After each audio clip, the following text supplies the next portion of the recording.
I would like to welcome back our Certified Financial Planner panelist, Laura Shar-Bykowski, CFP, comes to us from Columbia, South Carolina.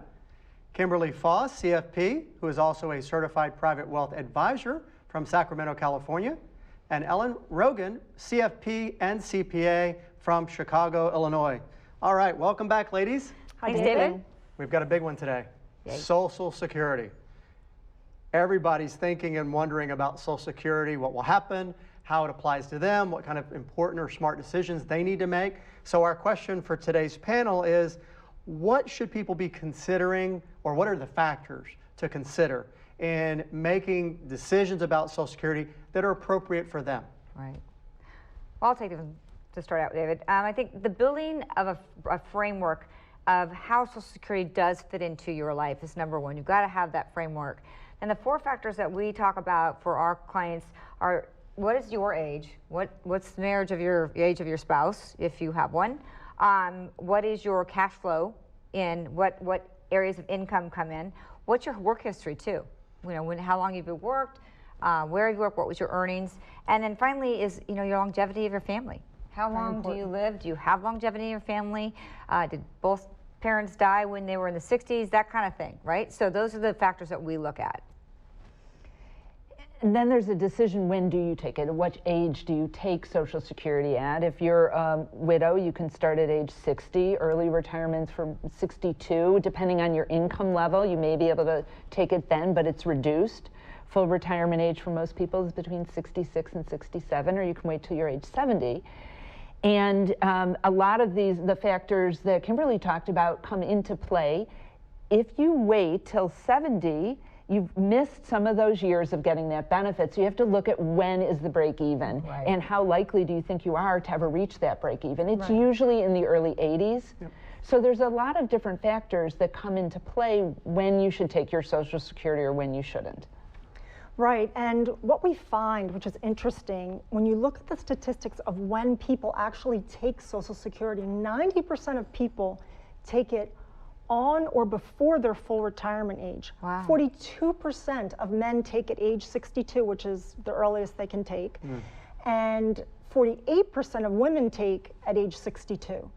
So I think there's this rush, and this is what I hear from clients, and I'm sure you guys hear the same. Well, I've got to get mine before it goes bust, or they give us a haircut, and I feel like it's a fragile system that's not going to be there forever. Right. And one of the things I try to emphasize and to assuage their fears and concerns is that they've done some analysis in terms of how to balance it for the future, because it is going bankrupt, so to speak, and that if you just take the payroll tax and increase it from 2.6 percentage points, so from 12.4 to 15%, it will make it solvent for another 75 years. So 100% that closes the gap.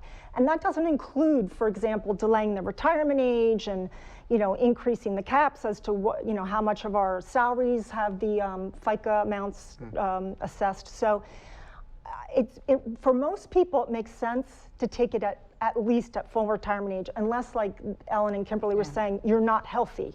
Yeah, and right, you have to take it early because you have no other means of income. Well, and I think that's a real key point, which is, there are two of them right there. One is your longevity, your personal longevity, and then also your financial resources.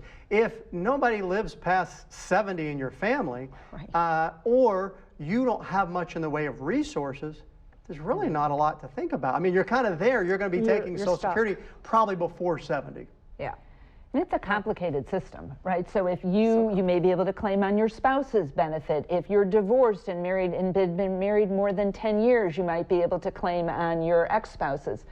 This one surprised me when I learned this. If you're divorced, had been married more than 10 years and not remarried by 60, and your ex-spouse dies, you can claim a widow's benefit. That's right. Yeah, widow's benefit. So there are lots of factors that come into play here. So you want to work with someone that really is an expert in Social Security. Absolutely. And also visit the Social Security office.